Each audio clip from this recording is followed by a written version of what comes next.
Good morning. I am Coimbatore Tirumular Siddharpeedam Sivayogi Sivarajan speaking. Now, how one should reach God from this transcendent stage to immanent stage. According to Saiva Siddhanta, God exists in three stages. Exists in first person, second person, and third person. Ordinary people who worship God go into temple. They are worshipping God in the third stage, the third person stage. They do all rituals. They offer flowers and fruits and all these things. And they pray to God and demand, put a long list of demand. For them, the God is in the transcendent stage. In Hinduism, most of the people, even 99% are after this. They go to temple, simply put all their demands and put offerings, giving donations and coming back. There is only the initial stage. After this stage, one should move from the third person to second person, in which God is very near you. God is communicating you through the persons around you. You will realize that God is nearer than before. At the second stage, Udanahi, Verahi, that is a transcendent. From that state, improvement is caused, and he realizes and he experiences God in the second persons. Then in yoga, in Saiva Siddhanta, the yoga marga is also called Saha marga. In that way, the yogi sees God as a friend. In Tamil, known Sundaramurti Nayanar, he adopted this path and he communicated to Shiva as if to a friend. And Shiva appeared before him many times and helped him like a friend, offered him food. There is a second stage. From this stage, one should move to the first stage, immanent. This is the first stage. According to Saiva Siddhanta, Sariya, Kriya, Yoga, and Jnana, the yogi will assume the similar appearance of Shiva, having matted hairs, etc. Similar appearance.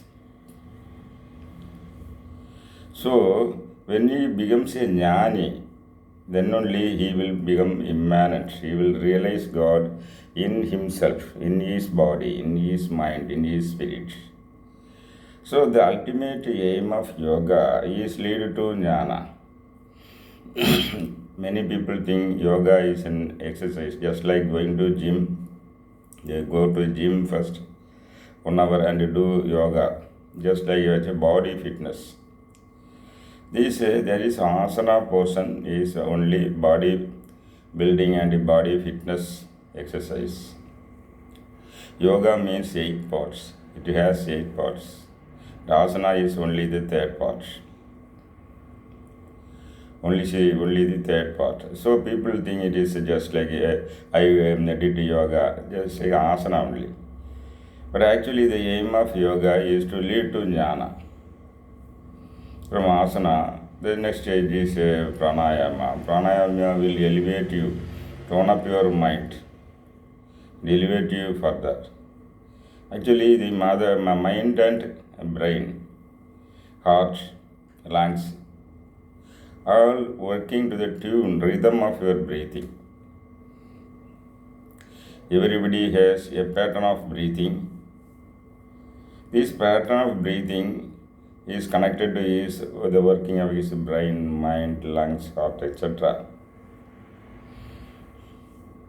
If you repattern this, your brain activity, mind activity, everything will be changed accordingly. Actually, pranayama exercise is a repatterning of one's breathing pattern. That is one's personality. Personality means the structure of mind and brain waves decides his personality. So the total personality can be changed slowly by these breathing exercises, pranayama, to repattern this breathing. When you repattern the breathing according to the counts mentioned by the yogis, the yogis had been very wise, and they have given counts as 16, 64, 32, etc., and some more mathematical calculations, which are actually based on the movement of Agni, Sun, and Surya. We should not change the counting according to our convenience, because the ancient rishis had insight into these counts, and that counts the counts conditioned and repatterned the breathing favorably for spiritual growth. Spiritual growth means first you will get this material gain also, and then spiritual growth. Because one improves his mind pattern and brain pattern, naturally he will win over man and matter. If you win over man and matter, first material gain will also come. That is why many yogis are leading. These commercial gurujis are gaining momentum in economics also. They are accumulating wealth because of this. They are manipulating everybody's mind, and even sometimes they extract money from the devotees, convert it into gold and keep it with them. So even such things, that is exploitation by yogis. They should achieve in spiritual field. If they try to exploit the devotees and students, then it is not advisable. They should go spiritual.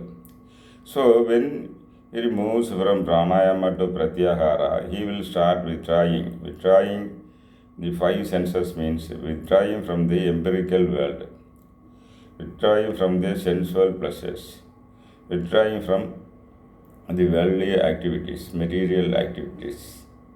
So the yogis should withdraw to a certain stage, and then pratyahara dharana, enter into meditation in the first stage, then dhyana. Then when he enters into samadhi, a total change comes. He becomes yogi, becomes jnani. In samadhi state, a conversion happens, the yogi becomes jnani, just like a chick comes out of the, hatching out of the egg. Yogi is like an egg, and when he matures, the chick comes out from the egg, then yogi becomes a jnani. When he becomes a jnani, his approach to the world will be totally different. His andakarnas, his karmendriyas and jnanendriyas will be taken over by Shiva for carrying out his designs, activities in this world. That jnani will be the tool of God. He will not be selfish. He will not exploit his students and devotees. He will do something good for everything good for this world, to satisfy Shiva. In that stage, he becomes immanent.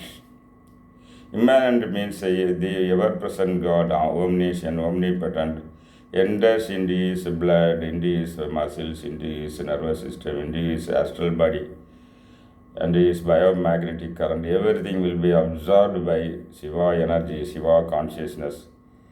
And now the yogi becomes immanent in realization. Then the jnani, saint called Manikya Vasaga, he is representing jnana in Saiva Siddhanta.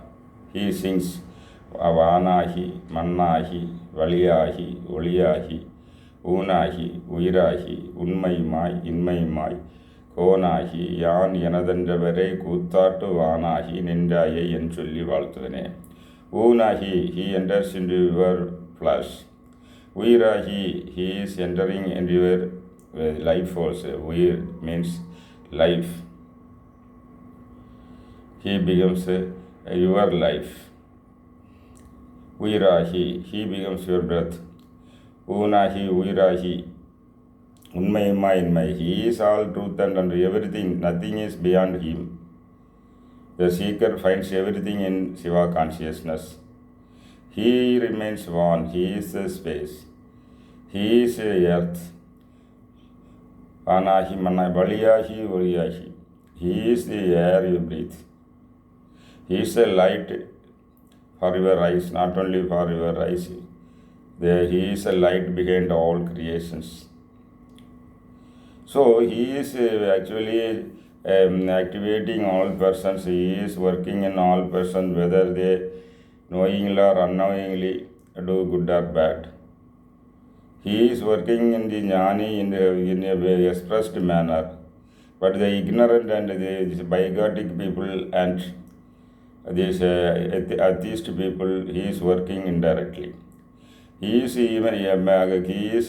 running their life, controlling their life.